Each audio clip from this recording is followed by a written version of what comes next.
Hi guys, this is Abel Andres of Yugatech, and in this video we're going to take you in for a closer look at the new Flash Plus 2. Let's go!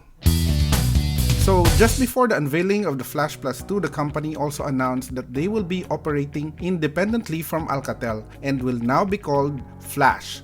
Just Flash.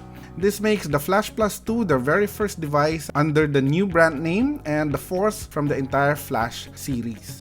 The Flash Plus 2 is a huge improvement over its predecessor. It has the same 5.5-inch display in a slim and sleek body, but this time the chassis is made up of aluminum alloy.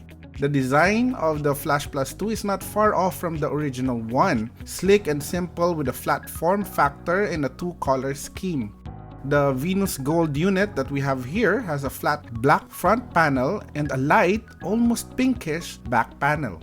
The front is completely covered with tempered glass with two capacitive buttons flanking the physical home button that also serves as a fingerprint scanner. The capacitive buttons light up when you press the home button. The fingerprint scanner is fast and responsive, and you can actually enroll a maximum of 5 unique fingerprints. The power button is on the right side along with the volume rocker, both of which are somewhat flush towards the top corner. The placement is somewhat harder to reach when holding the device with one hand. The back panel has a removable cover that's mostly made up of thin but solid metal alloy. It's not flimsy at all, and it's infused with some polycarbonate material at the top and bottom end to allow for better wireless signal reception. Inside is a nano SIM card slot, a micro SIM card slot, and a separate micro SD card slot. Both SIM card slots supports 4G LTE, while the micro SD card supports up to 128GB of external storage.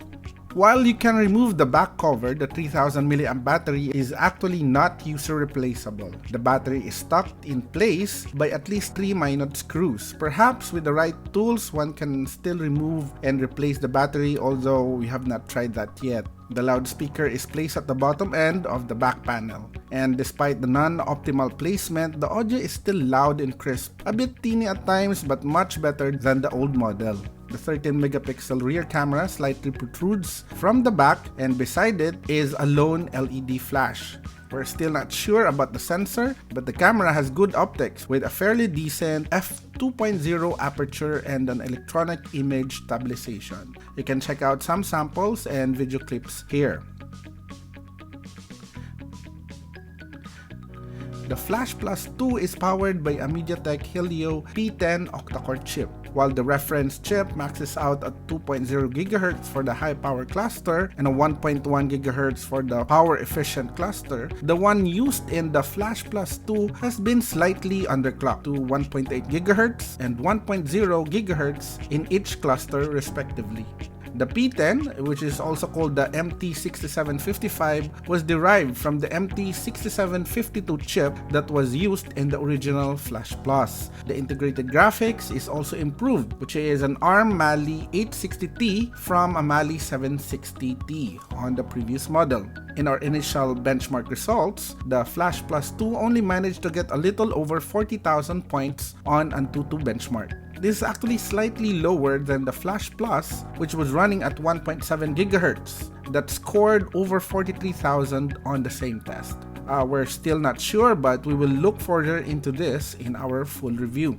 The handset comes with an Android 6.0 Marshmallow right out of the box and pretty much vanilla flavor interface. It's snappy, fast, and responsive, although the 2GB of RAM can easily fill up with several apps running in the background. With only 10.4GB usable space remaining for the 16GB model, you'd be glad to know that there aren't any unnecessary apps or bloatwares that came with it. So far, the Flash Plus 2 is performing very well.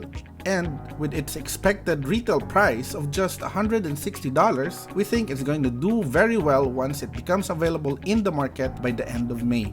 Well, that's it for now, but do tune in once we post our full written review and video review of the Flash Plus 2 next week. Do let us know if you have any questions or if there are some aspects about the phone that you want us to look into by leaving a comment below. Hit like if you like this video or consider subscribing to our channel so you'll get notifications of future videos like this. Once again, this is Abel Yugatech and see you in the next one.